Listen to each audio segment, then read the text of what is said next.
So good morning guys. Current affairs के revision वाले video में सबसे पहले हम पुराने महीने के करंट अफेयर्स का रिवीजन करेंगे। तो पहला प्रश्न हमारा क्या है कि किस शहर का मेट्रो रेल नेटवर्क भारत का दूसरा सबसे बड़ा नेटवर्क बन गया है? तो आंसर होगा हैदराबाद का। पहला दिल्ली है।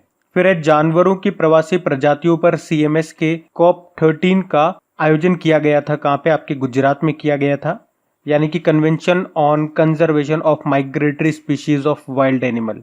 तो ये 13वां सम्मेलन हुआ था गुजरात में। तो आपको याद होगा इसका जो मैस्कॉट था क्या था? शुभंकर ग्रेट इंडियन बस्टर्ड, जिसको गिबी नाम दिया गया था, GIBI। ग्रेट इंडियन बस्टर्ड को याद रखना, राजस्थान का ये राजकीय पक्षी है जिसे गोडावन के नाम से भी जाना जाता है। डिफेंस एक्सपो में खगानतक नाम की स्वदेशी मिसाइल को प्रदर्शित किया गया। आपको बताना इस मिसाइल का निर्माण किस फर्म के द्वारा किया गया? तो आंसर होगा JSR डायनेमिक्स के द्वारा। डिफेंस एक्सपो जो अभी आपका लखनऊ में हुआ था, 11वां संस्करण था ये इसका। मिसाइल की बात करेंगे तो इसके रेंज है 180 किलोमीटर, हवा से जमीन पे वार करने वाली ये मिसाइल है। फिर है 2021 की जनगणना में पहली बार LGBT समुदायों की गणना करेगा कौन सा देश? नेपाल करेगा। LGBT मतलब होता है, L मतलब हो गया लेस्बियन, G मतलब गे, B मतलब हो गया बाइसेक्सुअल और T से हो गया ट्रांसजेंडर। फिर स्पाइस जेट ने किसे अपना प्रमुख व्यवसायिक अधिकारी यानी कि चीफ कमर्शियल ऑफिसर नियुक्त किया? तो आंसर होगा शिल्पा भाटिया को। स्पाइस जेट का हेडक्वार्टर गुड़गांव में है और अध्यक्ष अजय सिंह है इसके। फिर किस राज्य में उड़ान योजना के अंतर्गत बीदर हवाई अड्डे का उद्घाटन किया गया? तो आंसर होगा कर्नाटक में। उड़ान मतलब होता है UDAN, उड़े देश का आम नागरिक। इसको शुरू किया गया था अप्रैल 2017 में और इस योजना का उद्देश्य था क्षेत्रीय हवाई कनेक्टिविटी को बढ़ावा देना और आम लोगों के लिए हवाई यात्रा को सस्ता बनाना, आसान बनाना। फिर किस कंपनी ने दुनिया के सबसे बड़े और भारत के पहले ATM नेटवर्क के निर्माण की घोषणा की? तो आंसर होगा फोन पे ने, जिसके ब्रांड एम्बेसडर हैं आपके आमिर खान। बाकी भारत पे की कौन है? सलमान खान है। फिर भारतीय अंतरराष्ट्रीय चमड़ा मेला 2020 का 35वां संस्करण आयोजित किया गया था। कहाँ पे? चेन्नई में। चमड़ा अनुसंधान केंद्र कहाँ पर है? चेन्नई में ही है, कई बार बताया मैंने आपको। फिर पेंशन कोष नियामक एवं विकास प्राधिकरण का पूर्णकालिक सदस्य यानी कि पेंशन फंड रेगुलेटर के फुल टाइम मेंबर बनाया गया किसको? प्रमोद सिंह कुमार को। फिर अभी प्रसार भारती के जो अध्यक्ष थे वो रिटायर्ड हो गए हैं, उनका नाम बताइए जरा। तो आंसर होगा A सूर्य प्रकाश। प्रसार भारती के CEO का नाम भी याद रखो, शशि शेखर वेम्पाती नाम है। बढ़ते हैं आगे।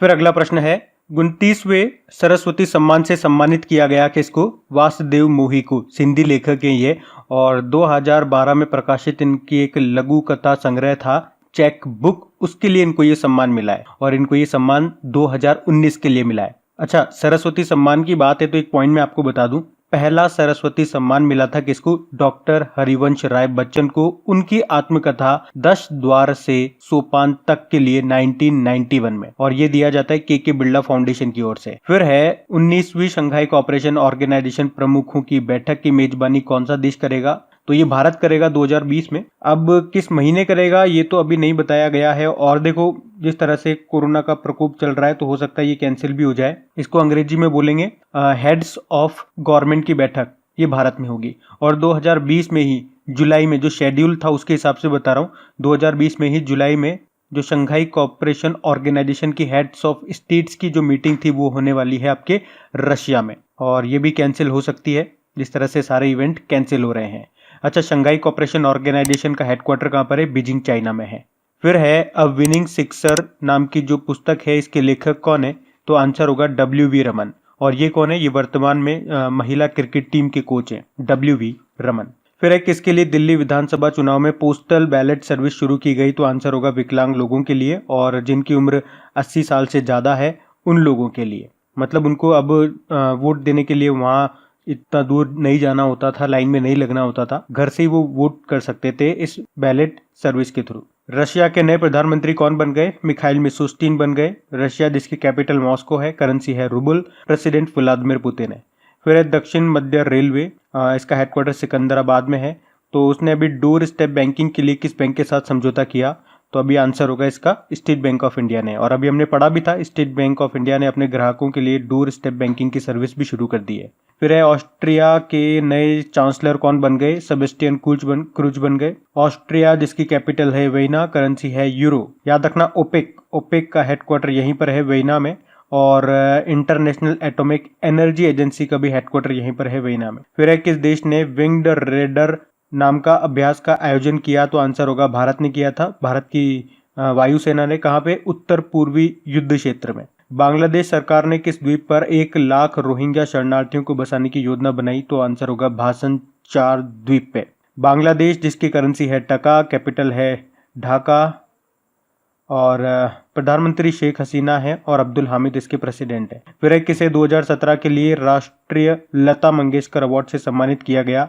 तो 2017 के लिए पूछ रहा है तो आंसर होगा सुमन कल्याणपुर, लेकिन 2018 के लिए पूछता तो आंसर होता कुलदीप सिंह। बढ़ते आगे।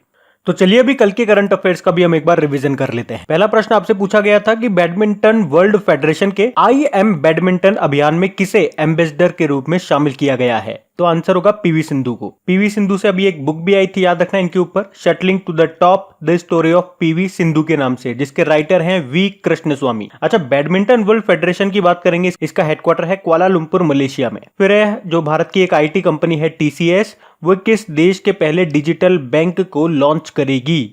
तो आंसर होगा इजराइल। टीसीएस जिसका हेडक्वार्टर आपके मुंबई में है, इसके अध्यक्ष हैं नटराजन चंद्रशेखरन और इसके एमडी सीईओ हैं राजेश गोपीनाथन। इजराइल की बात करेंगे, कैपिटल यरूशलेम है, करेंसी है इजरायली न्यू शेकेल और प्रधानमंत्री हैं बेंजामिन नेतन्याहू। फिर रिलायंस जियो की 9.99% की हिस्सेदारी खरीद ली है किसने? तो फेसबुक ने खरीद ली है $5.7 बिलियन में। फेसबुक जिसका हेडक्वार्टर कैलिफोर्निया यूएस में है और इसके सीईओ हैं मार्क जकरबर्ग। फिर है इंटरनेशनल मोटरसाइकिल मैन्युफैक्चरिंग एसोसिएशन का नया अध्यक्ष बनाया गया किसे? राकेश शर्मा को। ये वर्तमान में बजाज ऑटो के एग्जीक्यूटिव डायरेक्टर हैं। इंटरनेशनल मोटरसाइकिल मैन्युफैक्चरिंग एसोसिएशन की बात करेंगे तो इसका हेडक्वार्टर जेनेवा स्विट्जरलैंड में है। फिर अंतरराष्ट्रीय शतरंज महासंघ के ऑनलाइन नेशंस कप में भारत की ओर से कौन खेलेंगे? तो विश्वनाथ आनंद खेलेंगे। तो ये एक ऑनलाइन चेस का कंपटीशन आयोजित किया जाएगा, मई में होगा ये। तो 6 देशों की टीमें हिस्सा लेंगे और भारत की तरफ से खेलेंगे विश्वनाथ आनंद। इनकी ऑटोबायोग्राफी आई थी जिसका नाम है माइंड मास्टर,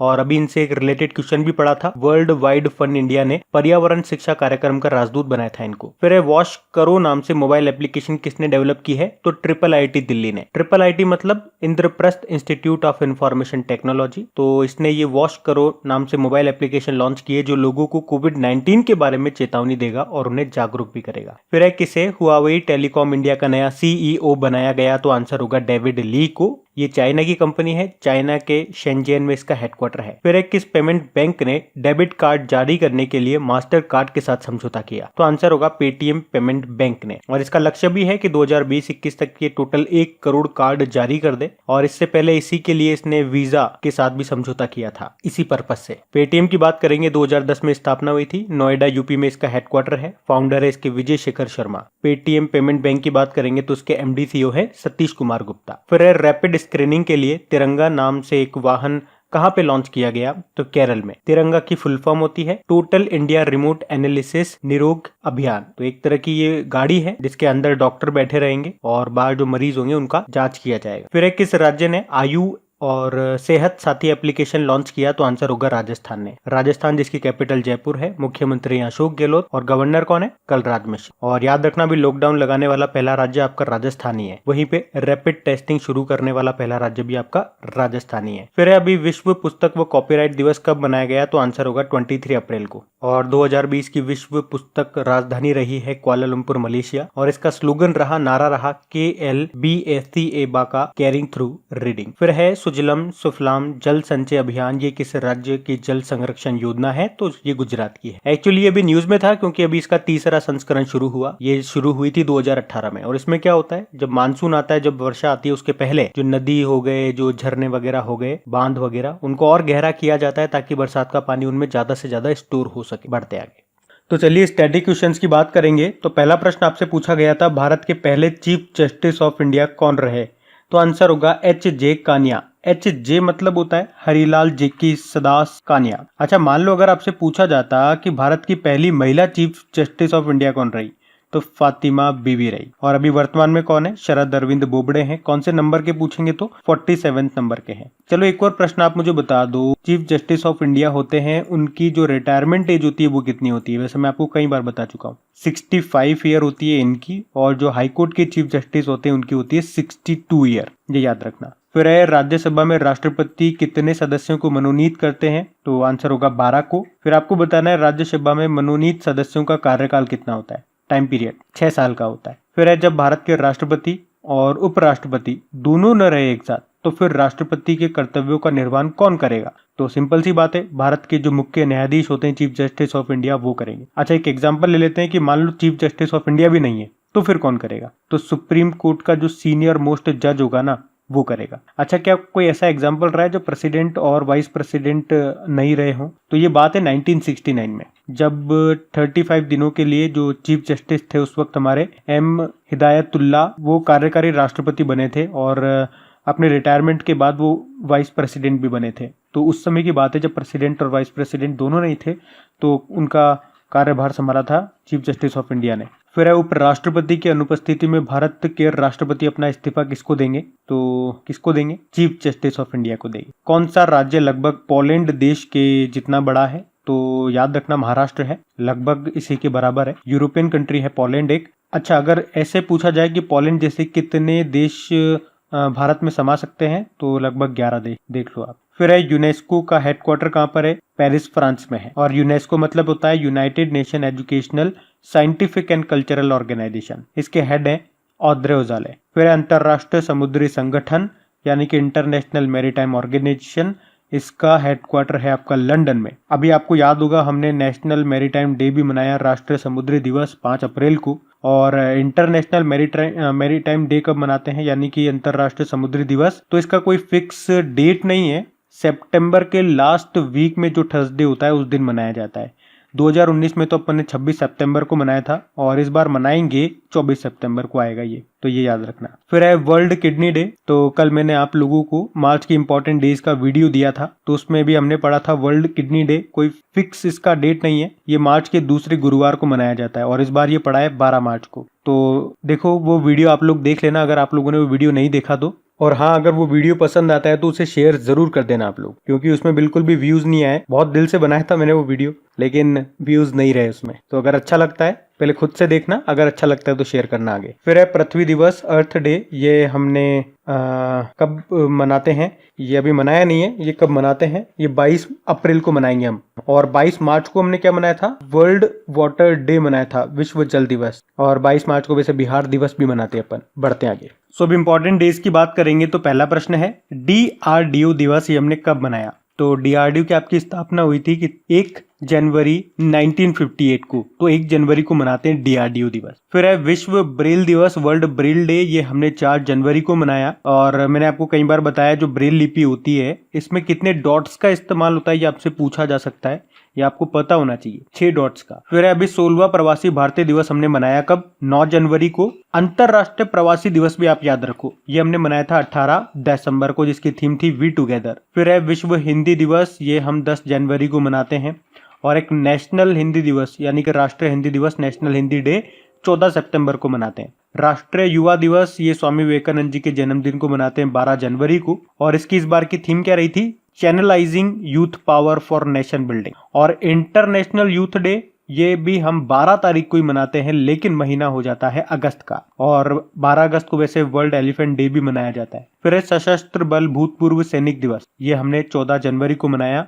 इंग्लिश में बोलेंगे इसे आर्म्ड फोर्स वेटरन्स डे। एक भारतीय सेना दिवस भी है, इंडियन आर्मी डे। और 72वां इंडियन आर्मी डे मनाया था हमने इस बार कब? 15 जनवरी को। देखो इंडियन आर्मी डे तो 72वां था और रिपब्लिक डे 71वां था, 71। फिर है विश्व वन्य जीव दिवस, वर्ल्ड वाइल्ड लाइफ डे, ये हमने 3 मार्च को मनाया, जिसकी थीम क्या रही? Sustaining all life on earth, पृथ्वी पर सभी का जीवन बनाए रखना। अच्छा, वैसे याद रखना 3 मार्च को हमने वर्ल्ड हियरिंग डे, विश्व हियरिंग दिवस भी मनाया। इसकी थीम थी hearing for life, don't let hearing loss limit you. फिर है राष्ट्रीय बालिका दिवस, नेशनल गर्ल चाइल्ड डे, ये हमने 24 जनवरी को मनाया। और वैसे 24 जनवरी को हम इंटरनेशनल एजुकेशन डे भी मनाए, और ये इस बार दूसरी बार हमने मनाया, यानी कि पिछले साल इसको स्टार्ट किया गया था मनाना।